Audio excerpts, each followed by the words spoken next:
Today I'm taking a look at Senco collated screws.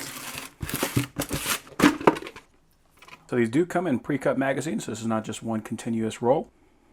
And I count 50 screws, and we have 2 blanks on each end. And in case you don't know, these are designed to be loaded into a screw gun, so if you're going to be doing a lot of drywall, this is going to save you a ton of time. And the idea is these will simply push through the plastic as it is pulling itself into the wood, and it will rip the plastic out of the way. These are the 1 5/8 number 6 screws, so if you're going to get a 1/2 inch drywall, this is going to be about 1 1/8 inch bite in that wood. And it's pretty simple. This just strings in through the bottom and up the top. You can kind of hear it engaging as it goes. That is what that will look like when it's done. What we can see when we engage this, that just cycles to the next screw. So the most important thing is that we're grabbing it up high. That'll help us drive it straight. And then of course just to drive it straight, because if we're off at a slight angle, then that will mess it up.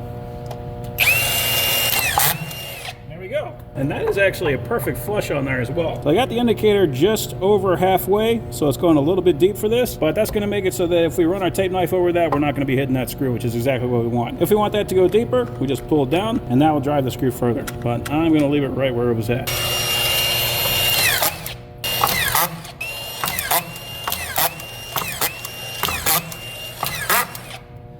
Can't beat that. You will get speed with this like you cannot get with anything else.